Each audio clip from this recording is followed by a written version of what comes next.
Welcome to Backroom Talk. So, conversation for today, we're chatting making money. We have to believe in what we're doing to feel good enough to charge what we all know it's worth. And there's two sides to it, right, Carl? We've got acquisition on the one end that's really going to influence that client number. And then we also have retention. Just being in the know allows us to actually game plan how to get better. To listen to more Backroom Talk, be sure to subscribe. Learn to design personalized programs with the OPEX system of coaching by heading to opexfit.com. Hey guys, welcome to another episode of Backroom Talk. I'm Carl and I am here with Georgia. Thank you for the intro, Carl. That was like quite a breath of fresh air having you kick this thing off. I don't know. I feel like relieved, like a weight came off my shoulders. It's a pretty stressful job. Georgia's like, finally you do something. Well, much appreciate you kicking it off. So conversation for today, we're chatting making money as a fitness coach, which is kind of an important part of coaching if you want to do this as a job, which a lot of the people that we talk with who come through our education through CCP ultimately want to do. You know, I'm sure there's people listening and they're like, I just want to learn about working out. I love fitness. Like, I'm not really doing this coaching thing. But this episode is especially for those people that are trying to make it as a fitness coach or already making it as a fitness coach and just want to do a better job of growing their income and really being able to set themselves up to make good money in this industry, which is sometimes unclear as to how to do that. Yeah, for sure. And I think, even for the people that that aren't interested in like making this a profession and, making X amount of thousands of dollars coaching people, and they're just interested in fitness. I think it's interesting to think about considerations for those that are, right. Whether you know a coach, whether you have a coach, just to kind of look at it through their lens. I think it's always interesting to kind of look at that. Like, I would love to listen to a podcast on what it takes to make what it takes to be a very successful attorney. I think that'd be interesting. And so we could compare, how does that compare to what we talk about, what we do? And I only say that because I know that was kind of the path that you were going down for a little bit, Georgia. So I don't know if I sparked anything back when I said that. No, I'm very happy being in the fitness world and not in law. The lifestyle is much better, I would say. But yeah, I think it's always interesting and it gives you new perspective when you understand some of the things that go into like actually having a career in something versus just looking at it from the outside. And even going into coaching, like a lot of people become fitness coaches just because they look at the outside of it and maybe they love fitness and they think like, this is something I want to do all the time, but they don't really understand what it means to actually make money doing that on a daily basis, what the grind can or can't be doing that thing on a daily basis and having to think about feeding your family as well. So for someone that is like on the fence, maybe thinking about making that career switch, I think it's beneficial to understand some of the considerations that are going to go into making that one I don't want to say lucrative one, because it's probably not the right or the easiest path to choose if like finances are your only concern, but it absolutely is a way that you can make a good living if you're prepared to do the work, you educate yourself, and you do all of the things that we tell you to do over the next hour or so. Yeah, for sure. And I think, when people are considering, how do I become a successful coach? I don't think it's much different than how do I become a successful insert anything else, really. So a lot of the things that we're going to talk about, from the get-go, we're going to, run across whatever the hell you're doing, whatever your profession is. Obviously, we'll get into the nuts and bolts and like acquiring clients and stuff like that. But even that conversation for like a small business owner that's trying to generate more business, those principles still play, right? I know we talked about this on a prior podcast. I think we did, but have you read the book, the E-Myth? I haven't, no, but I know you have.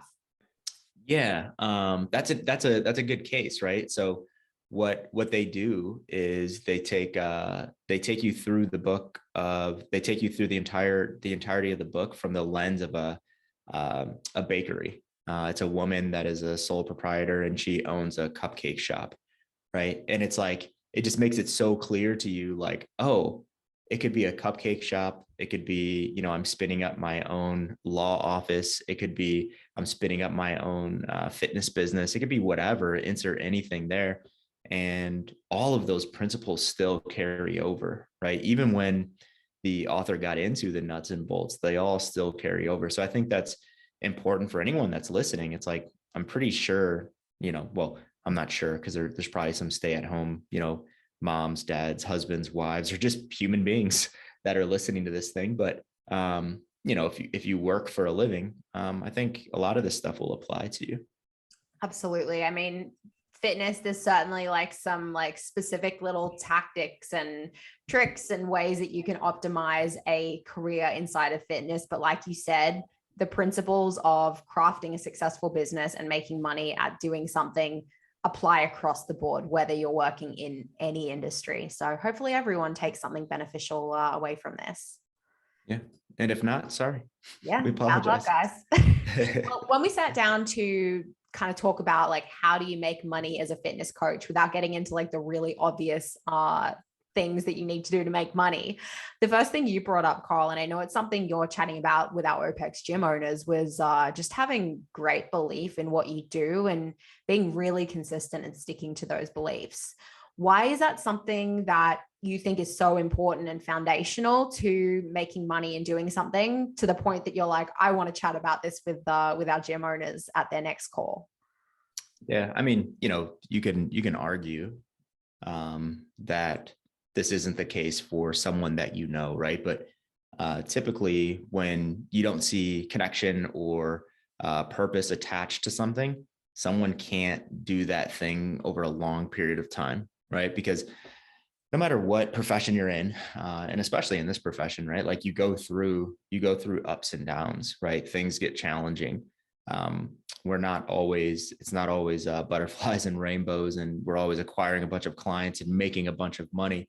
So you're going to go through some ups and downs, right? Like if you don't have like a very strong belief system or a very strong purpose as to why the heck you're doing that thing, when things get challenging, you're going to either churn out of the profession, you're going to look for another way to stay inside of the fitness profession, whatever the hell that is at this point, but stay inside of the profession, but do different things or deliver a different method or whatever the case is for someone. I just think that belief system and having that purpose is so important.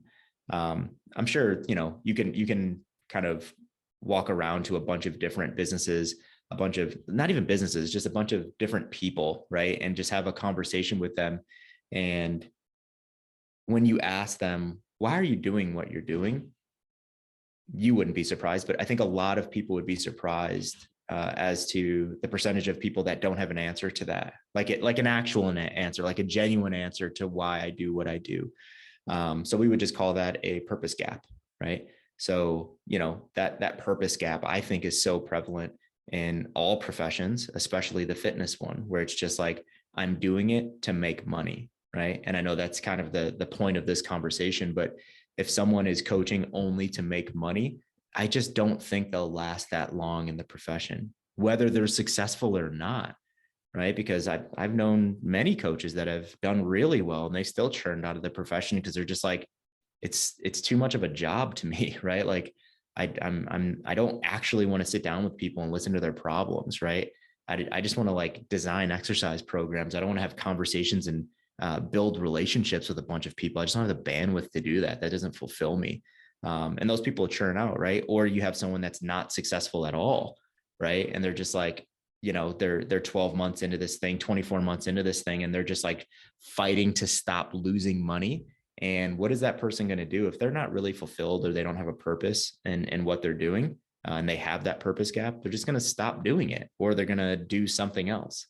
For sure. I mean, it's striking that balance, right? Because it's not enough to say I'm incredibly passionate about helping others and like that's why I'm doing what I'm doing and not worrying about making a living. Like you can't just be fueled by passion and not have any concern about doing this thing to support your family as well. Like there's got to be an element of that, unless you really don't care and you inherited a bunch of money and it's just a passion project for you. And if that's the case, awesome. But I'm guessing that's probably not the case for 99% of the people in the industry. So you got to know why you're doing what you're doing, but there has to be some element of need for financial security that's lighting a fire and pushing you forward.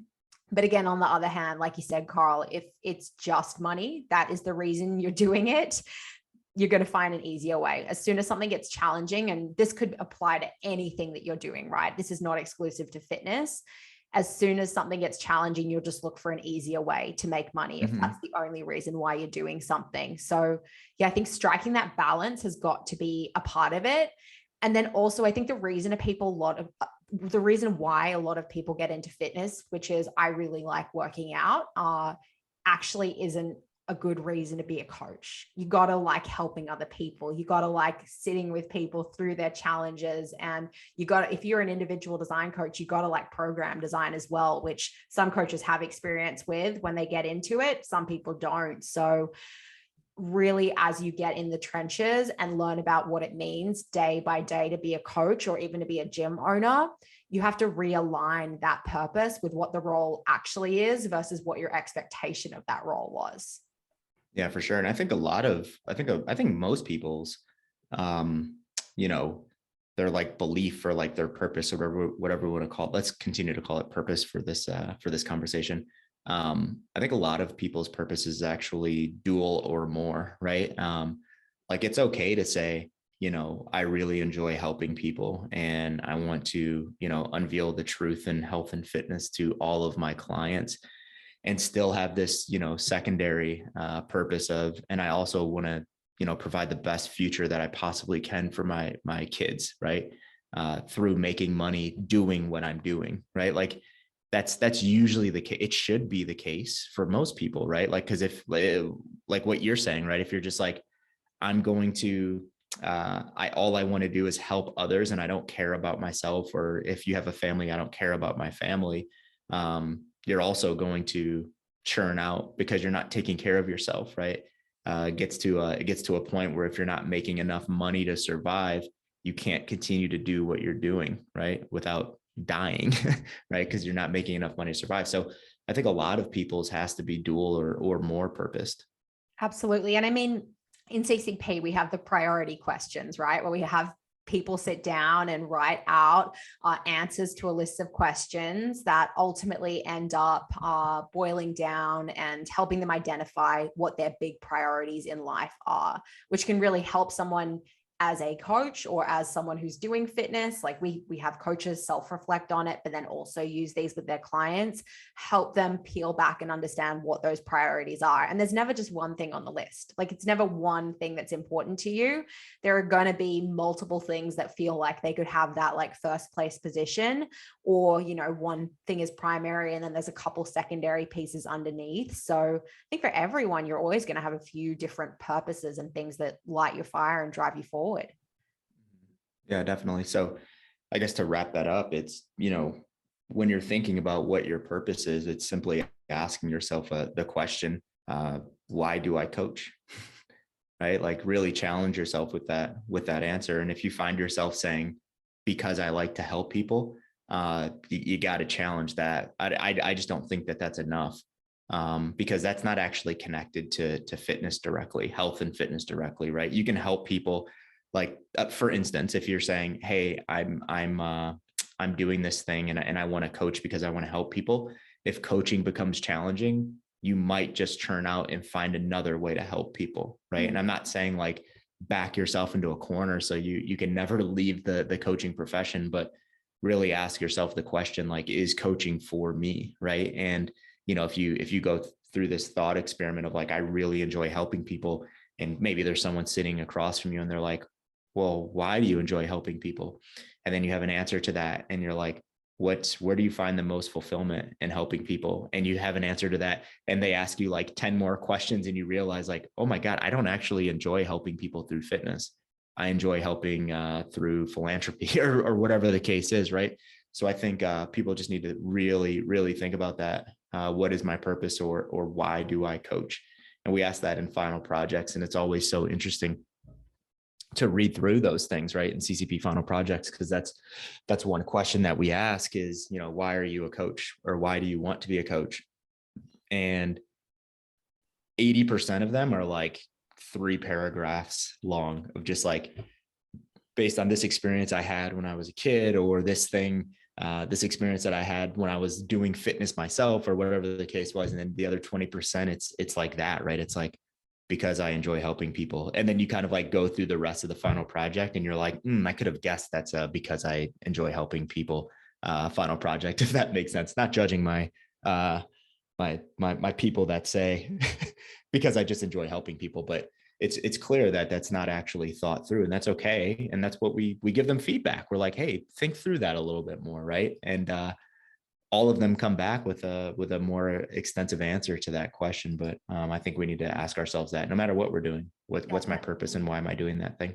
Yeah. And beneficial to do it earlier rather than later, because it takes time. Like getting results, we know, takes time, and that goes for making money, right? Like you don't walk into a new career and just expect that you're going to make a huge salary, a huge income in year one.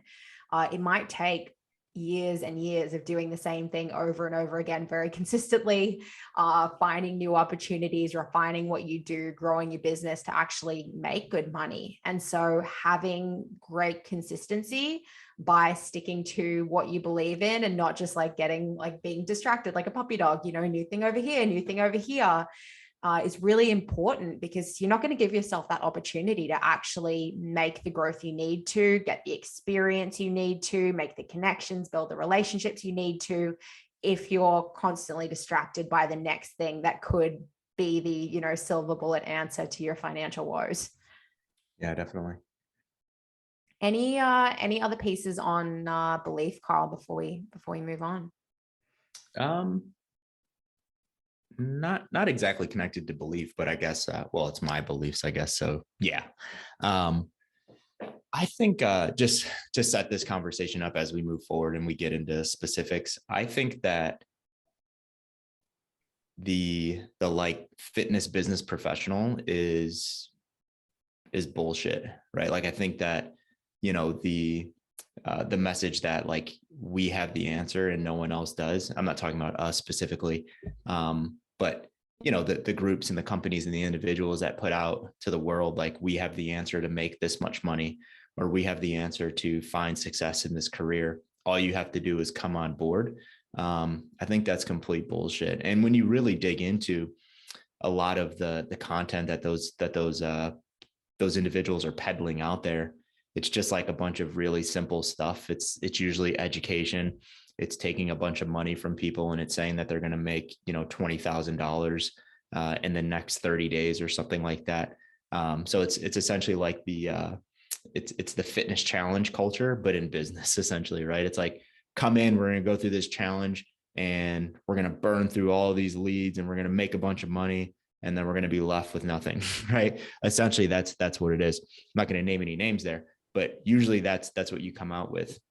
So a lot of those gym owners or a lot of those coaches, they'll go through those programs and they'll see success for a couple of weeks, a month, maybe even 2 months, but they end up with nothing, right? So like that whole moniker, I just want to make it super clear, like that's not what we're saying in this podcast, right? We're kind of just exploring some ideas and some things that, we found that work for coaches that we've worked with. And we're going to kind of like be theoretical in this conversation, because I actually don't think that there's one way to do it. I don't think that there's one way to see financial success. Like, there's no silver bullet. And if that did exist, trust me, that wouldn't be behind a paywall for $3,000. It would be on Google somewhere and we would all know it. You know what I mean? So I just want to be really clear. Like, there's no one answer, but I do think it's beneficial when we kind of bounce some ideas back and forth and challenge each other there. Absolutely. I want to follow that up by saying, like, as OPEX, we'll often share stories of coaches from within our system that have had great success. They're making 6 figures. They're doing incredible things. They've got a great client list. We like to put those stories out as kind of beacons and pillars for what a coach can work towards. But every one of those individuals is responsible for their own success. every one of those individuals is successful, not just because of OPEX. Like, yes, they might have learned some things from our education, like they may have benefited from that along the way. But at the end of the day, those people are successful because they are the ones that went out there, took a system and made it work for themselves, and they did the work. So don't ever look at someone else's story and think just by following their path and doing the education that they did, I'm going to be successful just like them. Taking CCP, doing OPEX education isn't necessarily going to make you make more money as a fitness coach. You have to decide how you're going to take that education and those principles and whether or not you're going to apply them. So no promises, guys. That's a reality with making money in any industry, whether or not you're in fitness. You got to do it for yourself, and no one else is going to do that work for you. Yeah, definitely. And those people would have been successful either way. Yeah. Right. Whether it was in this industry, a different industry, whether they went through OPEX, whether they went through something else, I think those people would have been successful either way. The solution that we want to provide is we want to not give people a shortcut, right? Because there's no real such thing as a shortcut, but kind of give them a boost, right? And, act as, in everything we do, we have a level of mentorship, whether that's like, one-to-one mentorship, or that's mentorship through a cohort or whatever it is. That's where people's ideas and thoughts really get challenged, right? It's digital, like going through a course and watching someone talk through principles and ideas and the way that they would do something. That's beneficial because you see it from their standpoint. But what's really beneficial is the person that consumes that content, and then they have the opportunity to be on a call with that person or maybe another person and ask questions and, present their problems and get ideas and what that person would do as a solution to that problem, and bounce those ideas back and forth. And you could always tell those people as well, right? And I'm not just talking in CCP, I'm just talking like in general, right? You could tell those people in school even, right? Just think about the person that sat through lecture and they had like the really good questions, and they weren't only trying to just like understand the content, but they were trying to connect that content that was being taught to them or their situation or where they might find themselves in the future. Those people are always looking at, what's ahead of me. So I think we do a pretty damn good job of helping those individuals, but such an important point that those people are responsible for their own success. And it's not us, or it's not another company, organization, education. Like, we can't pat ourselves on the back and say, oh, it's because of us that person found themselves where they are. It's like, we could just, we can only be humbled that we were a part of that process and them getting there. But yeah, I think most people that find success, unless it just falls into their lap, of course, but most people that work for success, they're going to be successful no matter what. Yeah, just to create one more connection there with the athlete, right? A lot of the times, like the most successful athletes, was their success because of the coach they were working with, or would they have been a fantastic athlete regardless of the program they were following or the team they were on? Who knows, really? It's all speculation. But I think a lot of the times, like coaches working with high level athletes, they're just refining these incredible like natural abilities that they already had, that they, it's like a cherry on top, the workouts that they're doing on top of that. So yeah, just making sure we stay humble as coaches, as educators is important. Now that we told everyone, as a coach, that no matter what you do, you're not as good as you think you are. People are going to find their own successes, whether they had you or not. Now we can move on. No, just kidding. That's not what we're saying. We're just saying that, we can't give ourselves too much credit, right? Like, we just have to play a role in that story. Indeed. Well, so we're talking about making money, and we've talked about setting beliefs and making sure you are steadfast in those. So really the next piece is going to be like the actual financial side of it, right, Carl? And making sure that coaches are charging enough for their service to make money. I think this connects really nicely with the notion of believing in what you do, because you got to believe in what you're doing to attach a price tag to it. That is worthy of a solid income. For sure, we could say we don't provide a huge amount of value. We don't believe in what we do, so we're going to charge $20 because we don't think this thing is worth any more than $20. But I'm guessing if you're on this podcast listening in, you're probably not charging $20, or you don't want to charge $20 for your individual program design. You think you're worth a little bit more. So having that belief and knowing that what you're providing can offer someone great value is really step one to deciding what you're going to charge for that service. Yeah, on pricing. Yeah, we have to, it starts with, why we're doing what we're doing, right? So we walk through the purpose part, but we also have to think about how we're going to do that and who we're going to do that thing with, right? So right now we're talking about coaching, of course. So, why am I a coach? How am I going to deliver this coaching service, and who am I going to deliver it to? So we're going to talk about individual design because that's what we do, right? So we coach people one-to-one. That's what we know best. We're not the best at talking people through how to take people through group coaching and make money there and all that stuff. So we're not even going to hit that today. So we're just going to talk about coaching an individual. So that's our how. We're coaching people one-to-one. That can be online, that can be in person. We're just coaching people one-to-one. Now, as a coach, you have to think about, who are you coaching, right? Who is the individual? And if we're talking about providing a one-to-one service offering, we already know that the barrier to entry as a coach is just higher, right? It's more challenging. It's more time consuming. It just takes more energy to build a relationship and coach an individual, right? I don't care how much experience you have. It's just more energy. I think a lot of people would say that, oh, it's not as scalable, right? I would argue with that, because if you're charging $1,500 per person and you're coaching 10 people, that seems extremely scalable, right? Like if I want to coach 20, I can then coach 20. It's not scalable if you're charging $20 a month, right? Now you're thinking like, okay, how do I put 400 people inside of my book of clients, right? So I think we need to lose that moniker of like scale versus not, because we're not talking to big corporations right now, right? We're not talking to publicly traded companies that are trying to get millions and millions of people inside of their service offering. We're talking to coaches, right? We're talking to coaches that want to have impact, I think, right? If that's part of your purpose. And we're talking to coaches that don't need to, throw out this net and get hundreds and hundreds of clients inside of that thing, inside of their service offering. So with that said, now it's like we have context. We're coaching people one-to-one. Yes, it is scalable if we charge enough.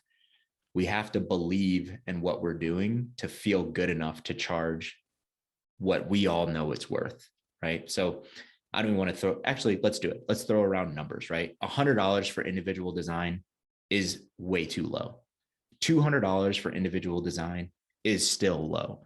$300 for individual design 5 years ago was pretty good. That's now becoming too low, right? So just thinking about that and like kind of do the conversion in your head. And I understand, if you're listening and you live in Venezuela or something like that, that's way too high. I get that, right? But from where we sit, right, and the economy that we live in, that's kind of what we've seen in individual design over the past 10 years, right? We did see $100, $150, $200, $300 price points. And, we can only speak to the gyms that we work with and the individuals that we work with. We're seeing price points in the $500, $600, $700 range right now, right? Which is just like, that's awesome to see, right? So don't tell me that is not scalable for these coaches. But the coaches that we see that are charging that amount of money, they have this unbelievable belief in what they're doing. They believe that their value is so high. And it's not because they've talked themselves into it. It's because they've seen it unfold in front of their eyes. They've worked with human beings and they've actually made impact. And those human beings that they've worked with have actually told these coaches, I can't believe you're only charging $300 a month for this thing.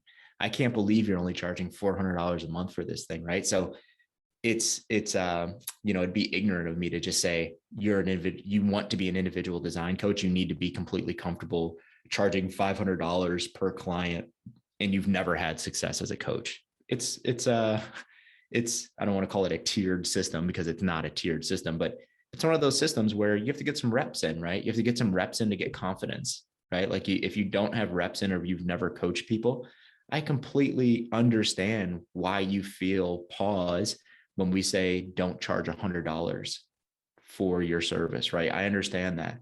But what we do have to be completely clear about is we have to look at, what are other businesses, what are other personal trainers, what are other facilities charging for something that's similar to what you're giving. And that's kind of our starting point, right?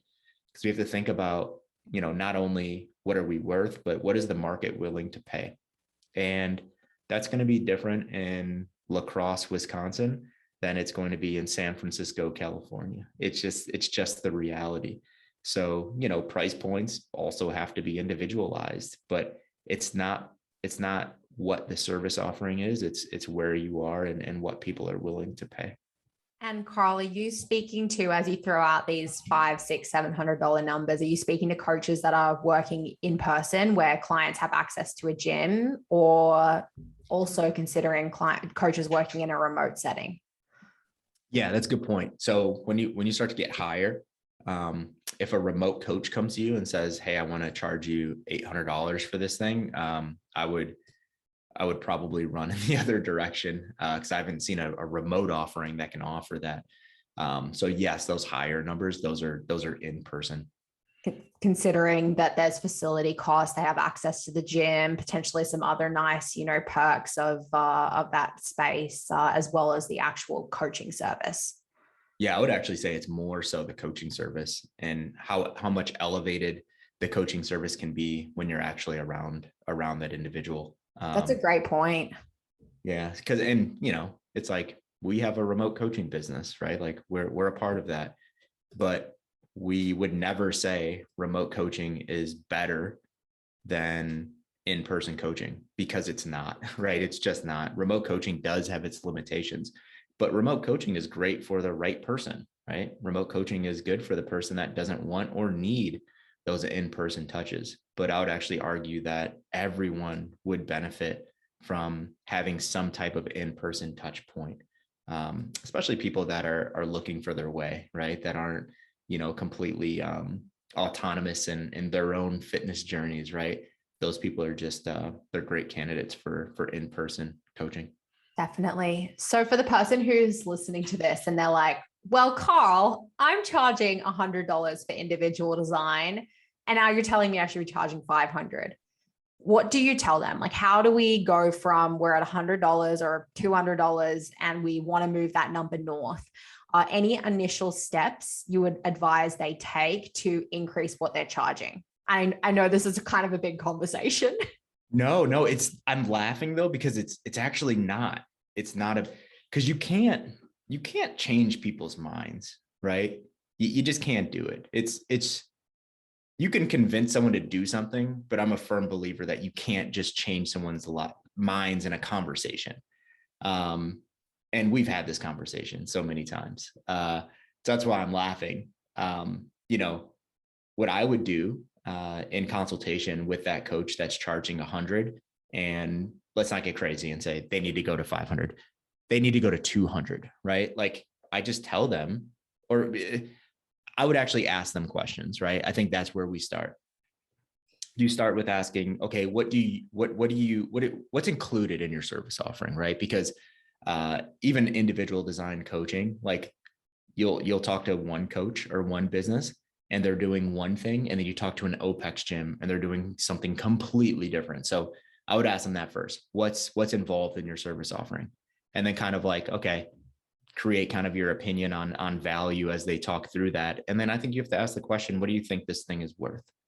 And 99.9% of the time, they're going to say, I know it's worth a lot more than I'm charging. I just have issues raising people's prices, right? Whether it's I'm really uncomfortable doing it, whether it's I don't think people will go for it, whether it's now is just not the right time, whatever that is, I think people always have those excuses in their heads, and some of those excuses are real, right? Like if someone says, I have 25 clients that are paying $150, and I know for certain, because I felt the temperature in the room, I know for certain I'm going to lose 85% of them if I bump their prices up by $50. That's reality. So what I would never say is, you need to bite the bullet. You just need to do it and lose 85% of your client load, right? But sorry, going back to the conversation, I would understand what the heck they're doing and their service offering, and then I would ask them the question, what do you think your service offering is worth? And again, a very, very, very high percentage of those coaches will say, if they're charging, even coaches that are charging a bunch, they always think that they're worth more. A large majority of coaches will say that I'm worth more than that, right? I know that my service is worth more than that. At that point, it's just strategizing on, what is the best way for you to increase your price point? Because there is a good way and there is a bad way, right? You have to take the time to understand who their clients are. You have to take the time to understand how long have their clients been paying what they're currently paying. You have to take the time to understand what is your belief in what you think your clients are even willing to pay. You have to be realistic and understand that when you do raise clients' price points, there's like an unwritten rule on how much you raise their price points by. So I always love the idea of using a system where, a percentage-based system where it's like, I'm going to raise all my clients' price points by X amount of percentage points, right? So usually it's like 10% is like upper echelon, a little bit over inflation. Well, gosh, not these days, but usually a little bit over inflation. And, you can kind of back that up. I wouldn't say, you're charging someone 100 today, charge them 300 tomorrow, because even if I was the client and I understood the value that I was getting, it's like, why are you raising my price point by hundreds of percentage points? Like that makes no sense. Right. So I think there's a lot of considerations, but it's usually a short conversation in the beginning, because you have to ask them, what do they think they're worth? So we've got some things for those folks that are maybe undercharging a little bit to sit and reflect on after this podcast. So do your homework, guys. Reflect on what you're worth, and see if you can nudge those numbers upwards a little bit.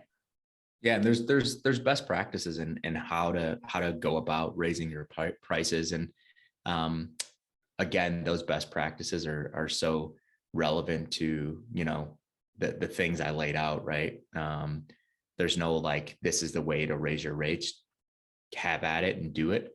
But if you know that you're charging too little, you need to start strategizing on how the hell you're going to raise your prices, when you're going to raise your prices. And maybe you do that in cohorts of people. But yeah, your prices aren't going to raise themselves. So you definitely have to start thinking about that if you know that that's something that you want to do. Definitely. And I mean, that's something that the OPEX gyms and the mentorship we have through Business Accelerator, like those guys have a lot of experience doing that with coaches that are transitioning to individual design and maybe moving from a different price structure with a different model into ID, or just gyms looking at, an annual increase to make sure they're keeping up with inflation and expenses and everything like that. So if you guys need a little bit of extra help, maybe you're already in CCP, Business Accelerator could be a good option to consider there for more personalized, like you said, Carl, because it is on a case-by-case basis, but that one-to-one mentorship on how to go about it for you. Yep, definitely. Yeah, that's obviously I'm a little biased there, but I guess I'm not that biased because I'm not the one that's doing it. Yeah, that's a really good program. We've had such good feedback from coaches that have gone through Business Accelerator. With Sean, Melissa, Steve, and Naki. Those guys are just they're so good, and they've seen pretty much everything in their own businesses, and yeah, we've just gotten a lot of really good feedback. So yeah, we've seen a lot of coaches have a lot of success going through that program, and their eyes were opened to realities as they walked through those things. Definitely, yeah. Kudos to those mentors. They're awesome. So we've talked about pricing and like setting a price high enough to charge so that if you have clients, they're paying you enough so that you can actually make money, right? But we do need to talk about the clients themselves and the number of people you're you have in your business, because you have to have a certain number of clients paying that monthly rate if you're going to make enough money. And there's two sides to it, right, Carl? We've got acquisition on the one end that's really going to influence that client number. And then we also have retention, which is also going to influence that client number and make or break your acquisition efforts, because retention, if we can keep retention high, we're going to have to do less work on the acquisition side over time once we get to a comfortable client number. So let's start with acquisition and just laying out, like, how many clients does someone actually need to have to make money as a coach? 10. One. No, I'm kidding. 10. Depends on your expenses. Let's actually pivot a little bit, Georgia. Let's go to the measure. Let's start with the measurement piece, because I think that's a good place to start, because you can start thinking about where you're at right now. So we would just call these like measurement or goals, right? And there's three things that I think everyone needs to ask themselves. Where are you at right now? Where do you want to go? And how will you get there? So we have to be immersed in reality. I think that's a really good best practice for every human. You have to be realistic, right? So, if I know I jokingly threw a number like 10 out there, like you need 10 clients to be successful, but those numbers and those goals are all for naught if you're not really clear on where you're at right now and historically what you've done. Because we all start somewhere, right? We all start somewhere. And if we've been doing it for some time, so for instance, if I've been coaching for the last year, when I'm sitting down and I'm thinking about, what are some realistic goals for me, I'm going to think about what have I accomplished over the last year, right? Because if I've been able to acquire 3 clients in the last 12 months, it's probably not going to be my goal to acquire 50 clients over the next 12 months. Unless something drastic is going to change in the way that I'm acquiring clients. But yeah, I think it's important for coaches to understand exactly where they are now. So that would include how much money are you spending right now as a coach? How much money are you, so that would be expenses, right? What's your expense structure as a coach? How much money are you making as a coach, right? Really, really easy math. So throw all the money that goes out of your bank account, then take all the money that comes in to your bank account through coaching, right? You compare those numbers and you come up with a sum, right? That sum is either a plus number or it's a minus number. If it's a plus number, that means that you're making money, right? You're making money as a coach.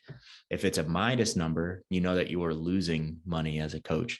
So we would just call that net income, right? So am I making money or am I losing money?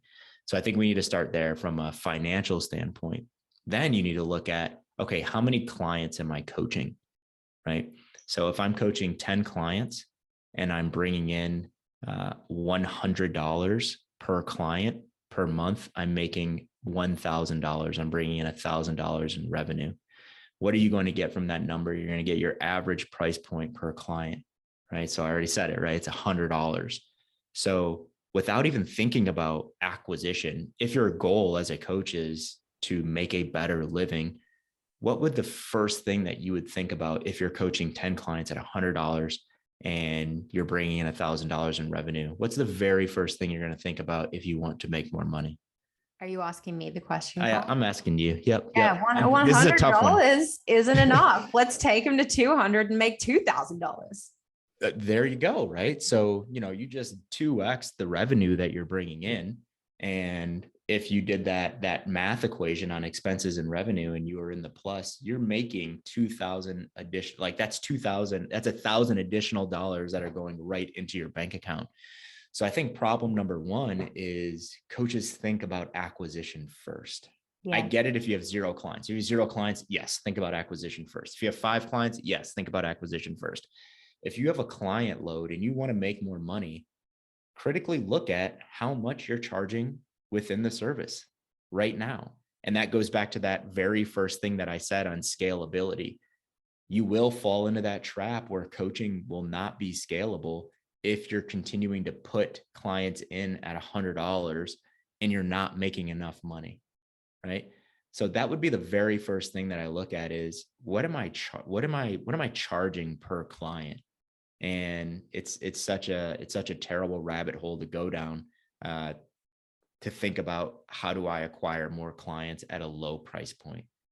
The time, energy, and effort to acquire a client is we just know it's high, right? Especially if you don't have a ton of reach, you're not like this influencer, you're not like an advertising wizard. It's going to be really challenging for you to acquire clients. If you're not making enough money, please look at how much money are you charging per client first. That should be the very first thing that you do. Yeah, I think so many people are turned off that because they don't want the confrontation of that conversation around raising rates. Like they do anything they can to avoid that. And in trying to avoid that, they waste so much time and have so much discomfort and like just wasted energy on the acquisition side. They think that they're saving themselves from having these like what they see as uncomfortable conversations with their clients. And at the end of the day, they just end up again wasting a bunch of time and not enjoying what they're doing because they're spending so much time spinning their wheels on acquisition. Yeah, I think I don't want to like put what I think every coach's goal should be, because who the hell am I? But I think every coach should think about how can they coach as few people as possible and make more money doing that. And that's not even directly connected with money, right?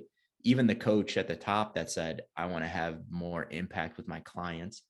If you have 20 clients versus 10 clients, client by client, who are you going to have more impact with? You're 10, right? With the 10, right? Because you're going to be able to give them a better service, right? I don't care how streamlined or efficient or whatever the case is you are, right? If you're like, my client, and I'm not saying that people, maybe I should use a different number. Let me say 30 versus 50. Okay. That's more realistic. Coaching 30 people, I don't care how streamlined and efficient you are, you have the opportunity to have more impact on 30 humans versus 50. You just do, right? And I know that we have our efficiency wizards out there as well that are like, I can coach 200, right? And I can do it well. And it's like, relatively, right? But would you admit that you could coach 50 better than you can coach 200? That person has to say yes, right? I would argue until I'm blue in the face, and I'm kind of tan, so it's going to take a lot for me to get blue in the face. I would argue that you just can. You could have more impact with 50 than you can with 200. So I would actually challenge coaches, like, how can you have more impact per individual client that you have and charge them more to make just as much, if not more money, coaching less people? Because we also don't want coaches going down the rabbit hole of working 80 hours a week to get by, right? There's a lot of things that go inside of charging more that are outside of making more, right? How much time we're putting in, how much time we're putting into actually coaching people as a whole, how much time we're giving each one of our clients, what kind of service offering we can actually put behind that. All those things has to do with what we're charging per client. So I know we're really hitting on average price point per client, but I think there's so many implications outside of cash that lead to how much you're charging per client. Well, last point there as well, like if you have a facility and maybe you're at capacity, right? There's the possibility that you can only fit 50 people into your gym, and you hit that number and you're like, well, I could open a second facility or I could look for a bigger space. Are you necessarily going to make more money if you do that just because you can then coach 75?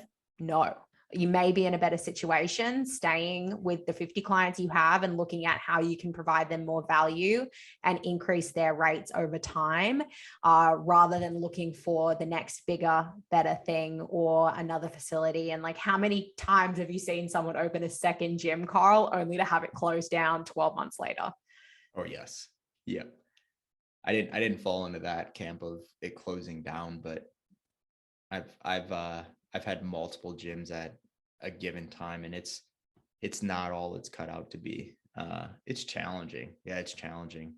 Unless you have the right people in place. I just got super lucky and had the right people in place, but it's very challenging to own multiple. Like, imagine duplicating your facility, your service offering yourself what you do, how you do it, it's really, really hard.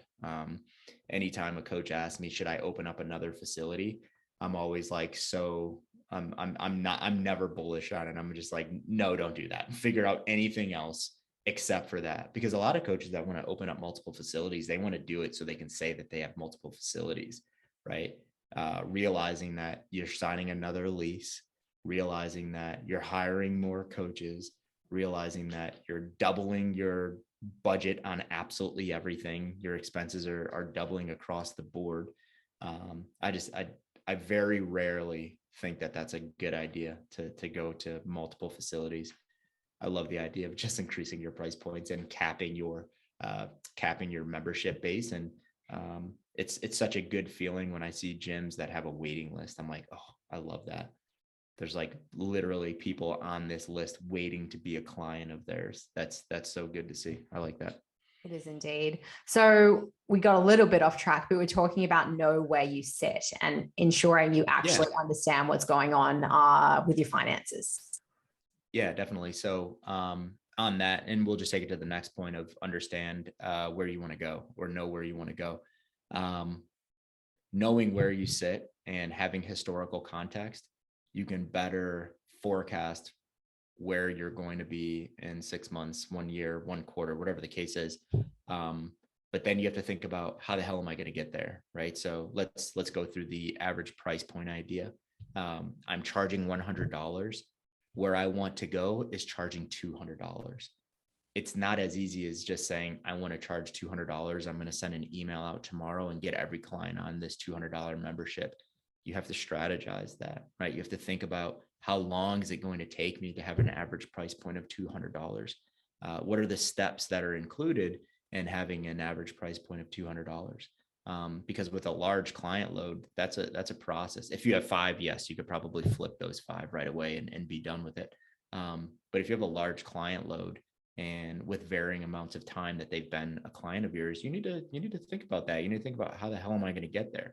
So that's understanding where you're at right now, where you want to go, and then the specific steps and how you're going to get there.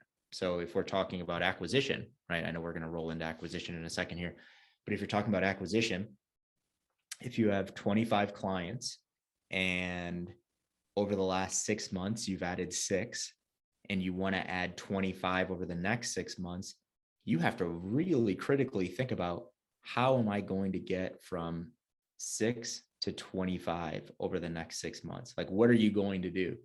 Like, lay that game plan out for yourself. Challenge that game plan with yourself, or if you have a business partner or a peer or a coach that works with you, hash that stuff out, right? It's like, this is what I was able to do. This is what I want to do.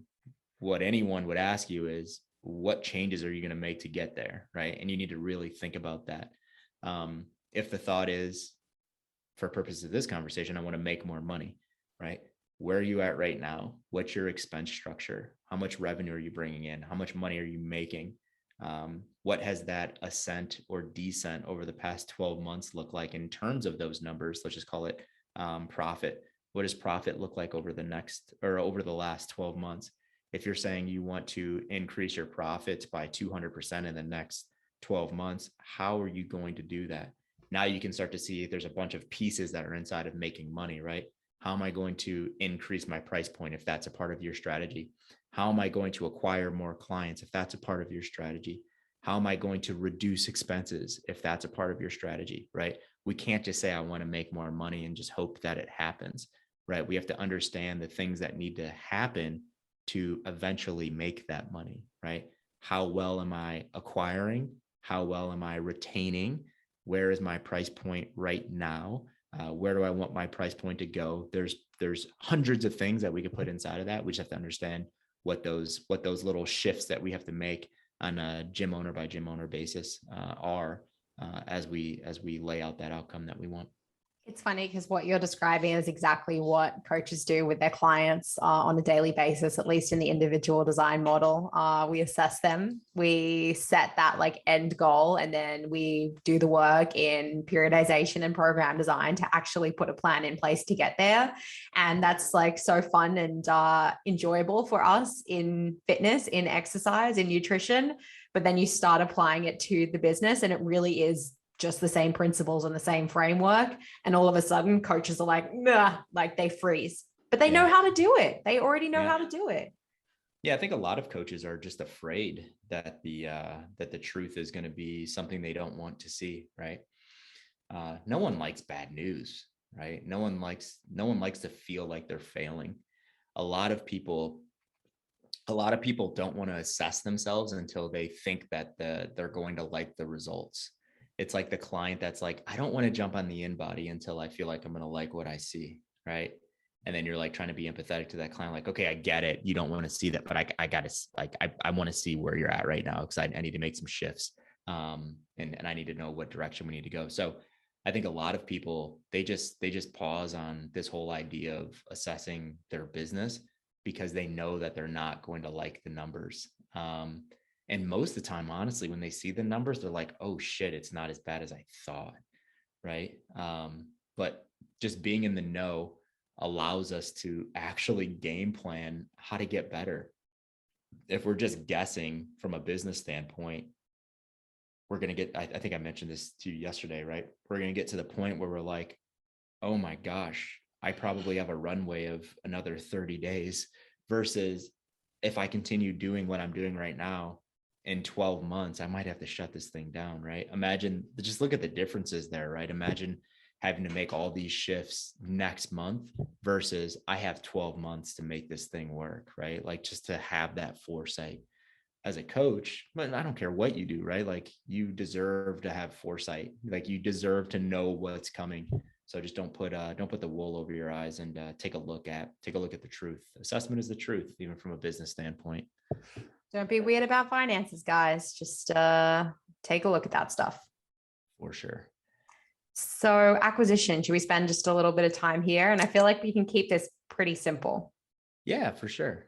For sure. I would lay it out from a couple different ways, or think about a couple different things, right? So the terms that we used as we were talking about this yesterday, Georgia, were inward versus outward acquisition. I think everyone needs to start with the inward acquisition. If you're a brand new coach, or you're a coach that's spinning up this brand new business, you need to think about how you can bring in people that you're connected to first, right? Like your first move or your first play shouldn't be, oh, I need to hire like this advertising company, or I need to boost posts on Instagram, or I need to go set up a booth at the local farmers market. That's not the first thing you need to do. The first thing you need to do is you need to tap all of the people and the resources that are close to you. We would just call those like referrals, right? But even outside, even some people sit inside of that are outside of referrals, right? People that you've worked with in the past, people that you've had a conversation with in the past, people that you think would just be excited to support what you have going on, right? Just really thinking about how can I inwardly acquire more clients, or how can I inwardly acquire my first client? So just thinking about how you can tap that system before you approach it from an outward standpoint. Absolutely. And this will flow pretty nicely into the retention side of things. But the thing that came to mind as we're thinking about acquisition was for us, when this goes live, it will have been released for about a week. So we put in a new LearnRx class called Build Relationships to Build Your Business by Faraz. And in that class, he is talking about some of the things you can do, like honestly, the really simple things that we as coaches often forget in the day-to-day, and that we need constant reminders of when it comes to relationship building and how that can help us in acquisition and growth. Number one, on the retention front, which we'll go to in a minute, where you want to keep clients, you don't want to lose those people, and if you build better relationships, you're more likely to keep them. But then number two, how can we actually leverage the existing relationships and connections we have to have that person refer a friend and create again new clients through the network we already have. So just some really good reminders in that Learn RX class. Yeah, for sure. Looking forward to watching that. Yeah. It's not live yet. I haven't seen that one yet. Yeah. So I can't really speak to it. I haven't seen it yet. Yeah, he's an old friend of yours, Carl. So it's pretty nice to have him in there. For sure.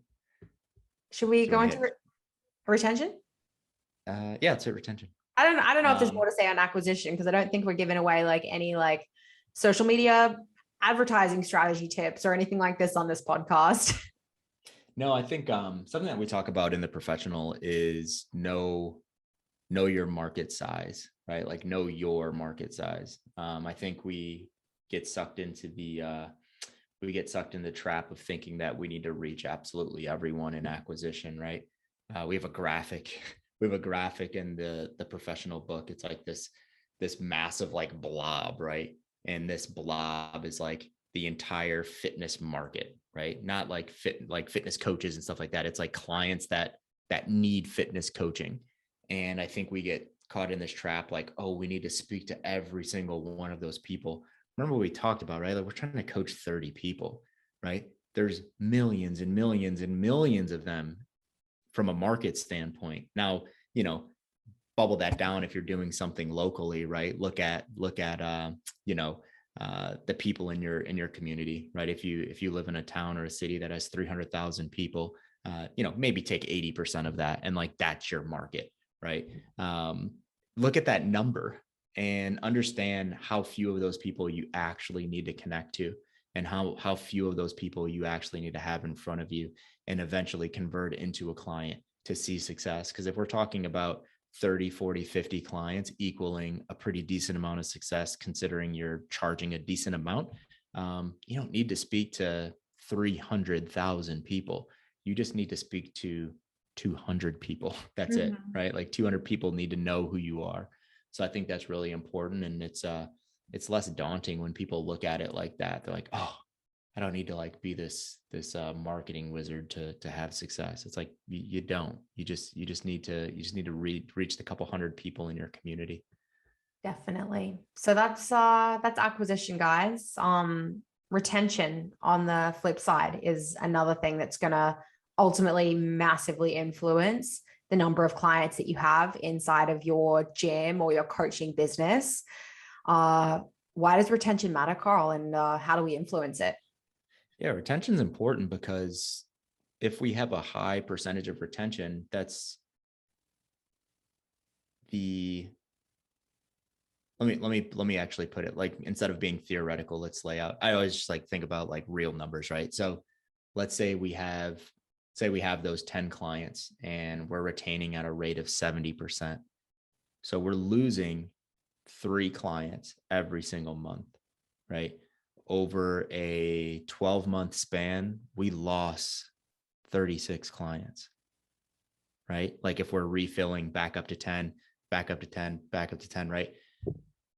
That's challenging, right? So think about acquisition. Think about acquiring 36 net new clients every single year. For some people, they're like, oh, that's easy. I have 200 clients. For others, they're like, I don't even have 36 clients. You're telling me I have to replace my entire client load every year? It's like, yes, if you retain at a rate of 70%, a solid retention rate in individual design is 95, 96%. That's a very good retention rate. A solid retention rate is like 93%. So you're holding on to 9.5 of those clients every single month, right? If you can hold on to 9 out of 10 clients every month instead of 7 out of 10 every month over a 12-month period, just think about how much less you have to work to acquire those new clients. And that's just to stay at baseline. So remember we talked about like the revenue coming in. that's just to keep that revenue steady, not growing the revenue, but keeping it steady. So we can't always be stuck on how many clients did I acquire? It's how many net clients did you acquire this month, right? Because if you lost 3 and you acquired 3, that net number is 0. You didn't actually acquire any net new clients that month. So I think it's really important for people to understand what a high retention rate actually means and how much work it is to replace a client that leaves. Well, yeah, it's the work in acquisition, right? In bringing new people in, but it's also harder to coach a client initially. So when you're bringing in new clients all of the time, there is that like first couple of months where you're getting to know one another. You're spending more time on them than you might after they've kind of been spun up and they understand how to read tempo and they know what sustainable pace means and all of the groundwork that you have to lay in those early months when it comes to communication, spending time with them on the floor, just like learning and understanding what they do and don't do well with, taking them through initial assessments. Like that is more work than when you're a year or 2 years into that coaching relationship. And that's not to say you should be ignoring clients at 2 years into the relationship. You're still working and you're still spending time on them, but ideally they're less demanding over time as they develop in autonomy. So not only are you spending more time on acquisition, you're also spending more time on those new clients that you're bringing into the system. Yep. And we don't say build great relationships with your clients only so that you can retain them, but it definitely doesn't hurt to have great relationships with your current clients in terms of how it's going to affect or not that retention percentage. So I would just keep that in mind. So we would just call that delighting the customers that you already have and not acquiring them and then just kind of throwing them by the wayside and just giving them bullshit program design and not having great consultations with them. The work isn't done when you acquire a client, right? That's when the work really starts. And that's what I think it's most coaches. I think it should get most coaches jazzed up. It's like, okay, I'm working with this individual. I have an opportunity to have impact with this individual. Just don't get caught up in, even if the goal is, where you're at right now is 10 clients and you want to get to 20. Yes, that's an audacious goal for a lot of people, but don't forget about your service offering and the clients that you have right now, because retaining those clients is extremely important from a net client add per month, but it's also important in the impact that you want to have, I think. Yeah, well, I would hope so, based on what we started this conversation with around belief, Carl, and wanting to help people and all of the other layers that go along with that. So in retaining those clients, you just said it, right? Like we influence retention by giving them a great service, by getting them results, by making sure we're still having excellent consultations and communication with them as they progress throughout their journey. So it's a simple one to influence. You just have to be a good coach and know what you're doing to do it. So there's experience and education that's behind that. Yeah, for sure. I think we hit on everything we were going to cover, Carl. Any last takeaways you want to wrap up with when it comes to making money? Just a bit of a recap. So we talked about just starting with, having purpose, which includes why are you doing what you're doing? So why are you a coach? How are you going to coach? And who are you going to coach, right? Like really thinking about those things inside of that purpose piece. And then going up to goals and goal setting, understanding where you're at right now, understanding where you want to go, and most importantly, understand how the hell you're going to get there. And then from an execution standpoint, again, what are you offering? What is your service offering? How are you delivering on that service offering and execution with each one of your clients? That's going to influence retention. Thinking about inward acquisition before outward acquisition. Once you tap that network that you have, then you can start thinking about that outward acquisition. Definitely. And we talked about like the notion of personal responsibility and the idea that you got to do it for yourself. No one else is going to help you make that 6-figure coaching income and get you hundreds of leads. Like you got to do the work yourself if you want to make money as a coach and do it in a way that is sustainable and authentic to you and your belief system. but you also got to be willing to ask for help.